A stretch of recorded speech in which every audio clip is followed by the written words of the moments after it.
السلام عليكم ورحمة الله وبركاته. لو الجو حر ونفسك تطر على جسمك والجو ده مش نافع معاك ولا مراوح ولا غير، يبقى أكيد أنت محتاج مكان تروق فيه على نفسك وفي نفس الوقت خايف من البحر وزحمته على أطفال، يبقى الفيديو ده ليه. ولكن قبل ما أكلمك على الفيديو والمكان اللي احنا فيه، تعالى نقول لك حاجة مهمة. لو كنت من عشاق جمصة ونفسك تعرف كل حاجة عنها، يبقى مفيش قدامك غير طريقتين. الطريقة الأولى من خلال قناة الوصال على اليوتيوب وصفحتها على الفيسبوك. الطريقة الثانية من خلال جروب فانس جمصة اللي من عليه تقدر تسأل أي سؤال وهتلاقي عليه الإجابة. نرجع بقى للفيديو بتاعك. أنت لو فاكر نفسك تمساح وبتعرف تعوم، وانتي لو عايز تقعدي في قعدة رايقة تستحمي في مية صافية وتعيشي فيها الدولفين، يبقى مفيش قدامكم غير حمام سباحة الدولفين. ويلا بينا عشان تعرفوا عنه كل التفاصيل. في البداية طبعا كده أنا حابب أشكر إدارة المكان اللي سمحت لنا بالتصوير، وكمان بشكر محمد ووصال اللي كانوا يشاركوني في مقدمة الفيديو، بشكرهم جدا طبعا. في البداية كده يا جماعة عايز أقول لكم إنه دولفين بول الافتتاح بتاعه إن شاء الله هيكون النهاردة بإذن الله، يعني يوم 12/7 هو اليوم الأول لحمام سباحة دولفين أو دولفين بول. أتمنى أن أنتم طبعا تشرفونا في المكان. طبعا المكان يا جماعة مجرد حمام سباحة، إن شاء الله ابتداء من العام اللي جاي بإذن الله هيكون موجود في أكوا بارك، ولكن عشان الوقت وضيق الوقت ما لحقناش، أو إدارة المكان ما لحقتش إن هي تجهز الأكوا بارك. طبعا في النهاية هو بول كبير ومساحته كويسة جدا زي ما حضراتكم شايفين، وتقدر إن أنت تستمتع بيه في المكان. طيب تذكرته كام؟ قبل ما نتكلم الأول على التذكرة لازم نشوفه مع بعض ونعرف إيه اللي هنستفاده لما ندفع التذكرة اللي إحنا هندفعها دي عشان نبقى موجودين في المكان. وحابب أقول لكم إن كنتوا رحلة أو عدد كبير من الناس تقدروا تتواصلوا مع الإدارة، لأن هيكون في سعر مخفض أو يعني طريقة معينة للرحلات أو للأعداد الكبيرة أيا كانت، أو حتى لو الأندية الرياضية أو المعسكرات الرياضية. المكان نفسه يا جماعة زي ما انتم شايفين كبير وواسع، قاعدة جميلة، فيو جميل، هادي جدا، لأنه إدارة المكان عايزة يكون المكان ده عائلي أكتر منه شبابي علشان خاطر الخصوصية. كمان موجود في المكان ده يا جماعة بالنهار 3 تونت متحركة إلكترونيا أو بالكهرباء، ممكن واضحين قدام حضراتكم على الشمال وعلى اليمين وقدام. وكمان البول واسع يقدر الأطفال تلعب فيه بارتياحية، وكمان الشباب وكمان أولياء الأمور يكونوا معاهم، أو حتى لو في أنسات أو سيدات، لأنه المكان مش كبير بمعنى إنه يعني إيه مش زحمة، بمعنى إن أنت تبقى متضايق وأنت قاعدة كأنسة أو مدام. كمان القعدة والفيو جميل جدا، تقدروا تستمتعوا بيه، ده بجانب طبعا الأطفال. طبعا المكان مجهز بكل السبل الممكنه. وعايز اقول لكم كمان انه من خلال الاداره المحترمه هيكون في بعض الحاجات طيبه ان شاء الله للعملاء والناس اللي هيفكروا يزوروا دولفين بول. زي ما انتم شايفين المكان يعني مجهز وكامل، وبدأ على طول خلاص النهارده ان شاء الله يكون الافتتاح. وللعلم هو مفتوح لمده 24 ساعه، ولكن له اسلوب تاني.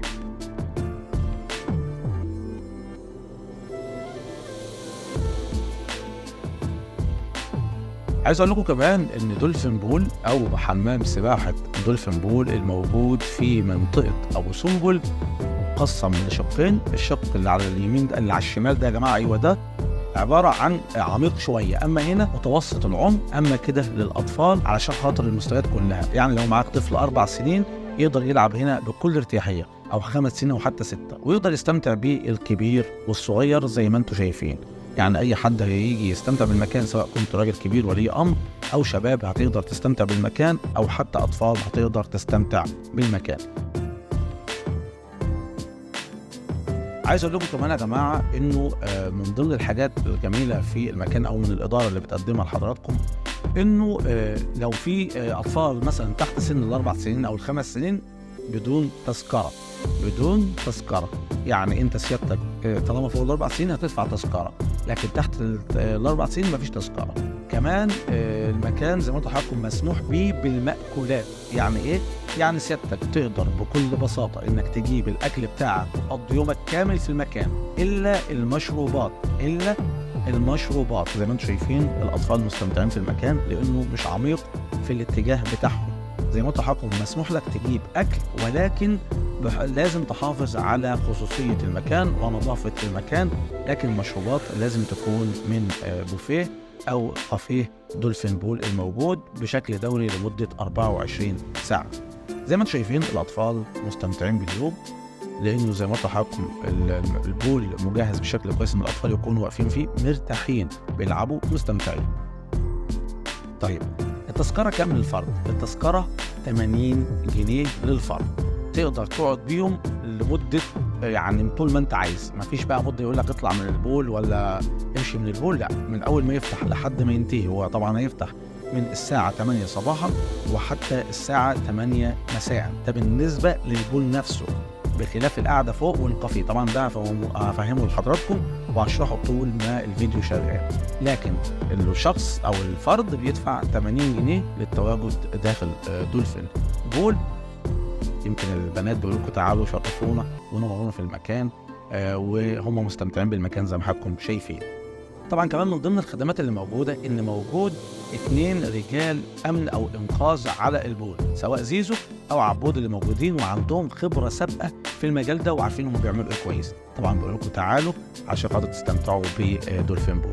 طبعا الاداره بقياده الاستاذ عمرو مجدي اللي طبعا اكيد هيلاقي او هيقابل حضراتكم بجميع التسهيلات اللي ممكن تخليكم مرتاحين في المكان باذن الله وتقضوا اجازه جميله داخل دولفين بول. طبعا اللي انا بشاور لحضراتكم عليهم دول هما مجموعه المواتير، يمكن بنتكلم في 6 مواتير شغلها بس ان هي تنقي الميه وتنظفها لمده يعني طول ما الاولاد موجودين، بحيث ان انت تلاقي الميه نقيه ونضيفه طول الوقت، لان في ناس طبعا يهمها نظافه جدا، هم مهتمين بالجزء ده وجايبين 6 مواتير. يعني نقدر نقول مش ما عندهمش بخل على المكان، لا، محافظين على النقطه دي لان دي نقطه مهمه جدا. طبعا موجود بقى الكافيه زي ما انتم شايفين، تقدر تطلب منه كل المشروبات الساخنه والبارده، موجود اندومي كمان، موجود يعني بعض الحاجات. والمنطقه اللي على اليمين دي، الكشك اللي على اليمين ده هيكون سوبر ماركت باذن الله. الكافيه زي ما قلت لحضراتكم ممنوع ان انت تجيب مشروبات باي حال من الاحوال على البول، لكن المأكولات مسموح بيها. ومن خلال الرجاله المحترمه الموجوده في الكافيه هيقدروا انهم ان شاء الله يوفروا لك كل المشروبات اللي انت تحبها باذن الله في البول، وتقضي وقت جميل ولطيف على الحمام، وان انت تقضي اجازه سعيده باذن الله. طيب الخدمه الثانيه كمان ايه؟ انه الحمامات الموجوده في دولفين بول عددها كبير قياسا بالبعض الحمامات اللي موجوده.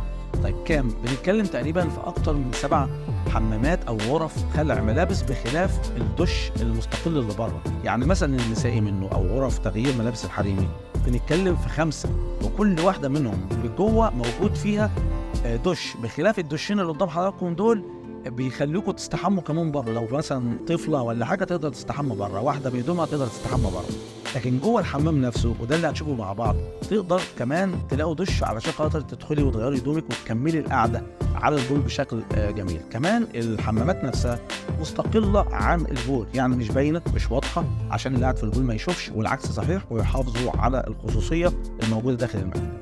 نشوف بقى دي الغرفه الرجالي عباره عن ايه. طبعا زي ما انتم شايفين ولكنها من غير دش، الرجالي من غير دش، عباره عن غرفتين رجالي لتغيير خلع الملابس وانه يدخل الحمام او يبقى قاعد مرتاح طول اليوم.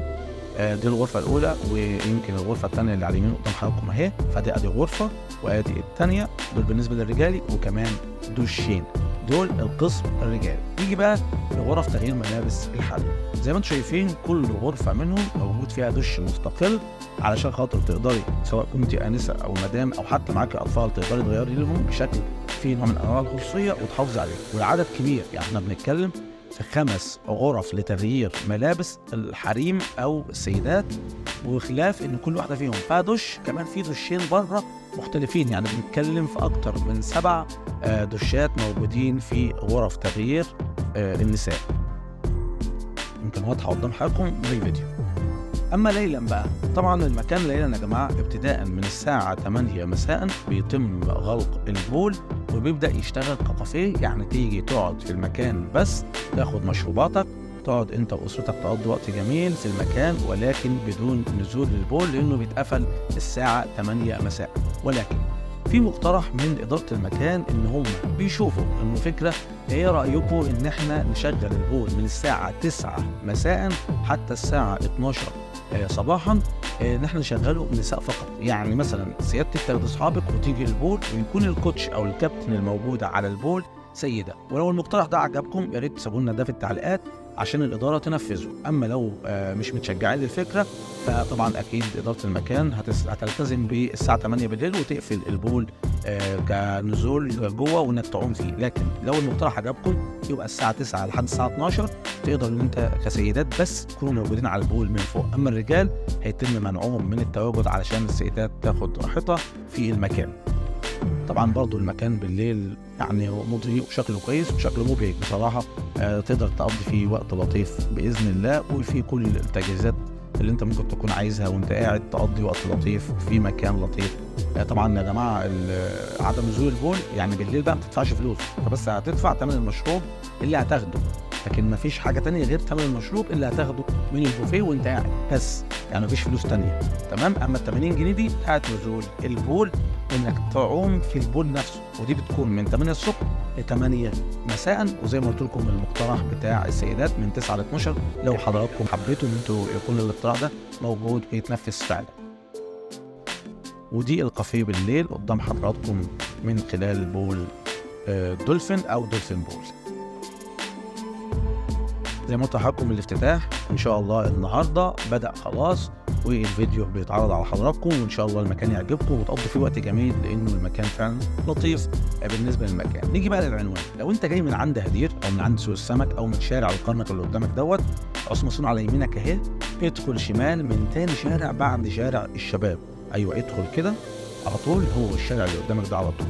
طيب لو انت جاي بقى من هنا سوق السمك او من عند هدير، على طول هتيجي وتاخد شمالك وتدخل في الشارع ده، وهناك اهو دولفين بول. ولو انت جاي من الاتجاه ده اتجاه مايو او من عند السجن، برضه هتيجي تلاقي على اليمين تخش الشارع ده وتروح للدولفين. خدكوا بقى بالعربيه علشان خاطر تشوفوا المكان، وهو ده اللي على الشمال اللي قدام حضراتكم ده، والبوابه من الاتجاه الشمال ده برضه هدخل مع حضراتكم الشارع الشمال ده على طول عشان تبقوا خلاص خدتوا وصف تفصيلي للمكان. والبوابه هي اللي قدام العربيات اللي حضراتكم شايفينها دي.